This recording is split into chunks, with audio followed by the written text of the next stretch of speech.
नमस्कार साथियों, स्वागत है आप सभी का हमारे YouTube चैनल पर। कैसे हो आप सभी। तो देखते हैं कि अब कर्मचारियों की मौज जो होगी है उसकी रिटायरमेंट की उम्र में बढ़ोतरी कर दी है सरकार ने क्या किया है कि सरकार ने जारी किया है नया नियम। उसमें रिटायरमेंट उम्र में बढ़ोतरी कर दी है 1 साल की। तो अब देखते हैं कि कितने साल पर रिटायर होंगे और क्या उसको बाद में पेंशन मिलेगी। तो उसके बारे में अपन वीडियो में गहराई से बात करेंगे।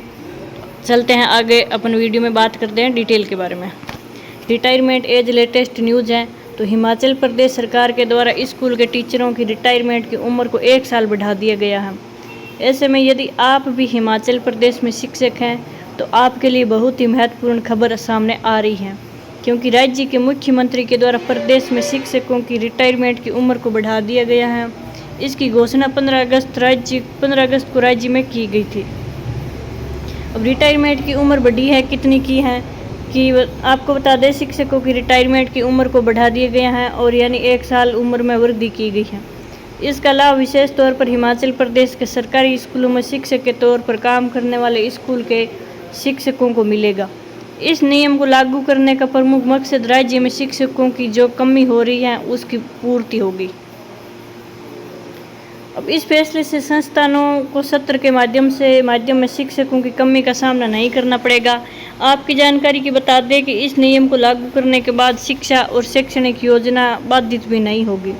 जिन शिक्षकों की सेवानिवृत्ति अधिसूचना की तिथि 27 अगस्त 2025 और उनके संबंधित शैक्षणिक सत्र की समाप्ति से पहले वाले में अगर आप रिटायरमेंट हो रहे हैं तो आपको दोबारा से रोजगार में सिलेक्टेड किया जाएगा।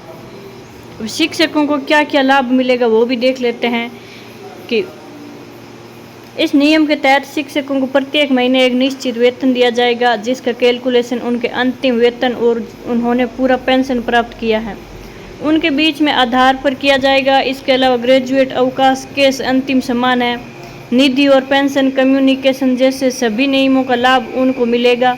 इसका भुगतान उनको सत्रवार पुनरोजगार अवधि पूरी होने के बाद किया जाएगा। हालांकि नियमित मासिक पेंशन सेवानिवृत्ति की तिथि से शुरू हो जाएगी। अब इसके अलावा जो शिक्षक का रिटायरमेंट लेना चाहते हैं उनको एप्लीकेशन देना होगा, जिसे स्वीकृति मिलने के बाद ही उनका रिटायरमेंट दिया जाएगा। आपकी जानकारी के लिए बता दें, इसके लिए सरकार उनको एक अधिसूचना के माध्यम से सूचित करेगी। 7 दिनों के अंदर रिटायरमेंट हो जाएंगे। आगे हैं कि कब तक होगा नया नियम लागू। नया नियम लागू कब होगा वो देख लेते हैं कि संस्थान की श्रेणी शैक्षणिक सत्र 2025-26 की समाप्ति तिथि है वो स्कूली शिक्षा 31 मार्च 2026, उच्च शिक्षा 31 मई 2026, चिकित्सा शिक्षा 31 मार्च 2026, आयुष शिक्षा 30 अप्रैल 2026। तो ये सब दे रखा है।